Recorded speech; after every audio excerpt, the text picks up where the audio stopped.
చెప్పాలన్న మరి అంటే నిరుద్యోగుల పక్షాన నిజంగా అంటే నేను పోస్ట్ పోన్ అనే అంశాన్ని అంటే ప్రధాన అంశం కాదు అది. నిరుద్యోగులు అడిగేది 1:100 ఏదైతే గ్రూపులు అదైతే పోస్టులు పెంచాలని చెప్పి వీళ్ళు ఏంటంటే పోస్ట్ పోన్ చేసామన్న అంశాన్ని పెట్టి డైవర్ట్ చేస్తున్నారు అనేది అనుకోవచ్చా, లేకపోతే ఏంటి పరిస్థితి? యువమోర్చా అని చెప్పి 100% కాంగ్రెస్ పార్టీకి మోసపూరితమైనటువంటి మాటలు వాగ్దానాలు ఇవ్వడము వెన్నతో పెట్టినటువంటి విద్య కాంగ్రెస్ పార్టీకి. వాస్తవికంగా నిన్న జరిగినటువంటి చర్చలు అర్ధరహితంగా అర్థం లేదు ఒక 10-15 మందిని విద్యార్థులను తీసుకొని పోయి మేము పోస్ట్ పోన్ చేస్తున్నామని చెప్పి మాట్లాడితే అది ఖచ్చితంగా నిరుద్యోగులను మోసపూరితమైనటువంటి హామీ. అది అసలు ఎక్కడ స్పష్టంగా ఇచ్చారు? స్పష్టత ఉందా? మేము పలానా డేట్లలో మేము ఎగ్జామ్లు నిర్వహిస్తాము, మేము నిరుద్యోగులకు అందరికీ కూడా ఉద్యోగ అవకాశాలు ఇస్తాము, ఖచ్చితంగా పలానా డేట్లో పలానా నెలలో మేము పెడతామని చెప్పేసి ఇక్కడ చెప్పారా? చెప్పలే కదా.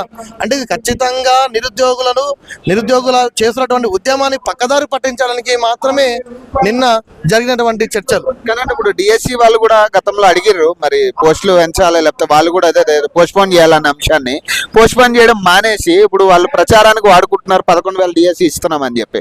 మరి 25,000 డిఎస్సి వాళ్ళు ఇస్తానన్నది మరి ఎట్లా చూడండి? 100% అండి. ఇప్పుడు 25,000 మెగా డిఎస్ అని చెప్పేసి వాళ్ళే అన్నారు కదా. మరి ఇప్పుడు 25,000 మెగా డిఎస్ ఎక్కడ పోయింది చెప్తున్నారా? సంఖ్య అనేది ఇంత అని చెప్తున్నారు కదా? లేదు కదా. మేము ఇప్పుడు టెట్ ఎగ్జామ్ రాసి నిన్న మొన్న ఒక వన్ మంత్ కూడా కాలేదు. సో ఈ నెల ఆగస్టులో డిఎస్సి రాసామంటని చెప్తున్నారు. సో 30 రోజులలో 50 పుస్తకాలు చదవగలుగుతారండి ఒకరు? టైం ఉందా? ఎక్కడుంది వాళ్ళకు కూడా? అవునా కదా.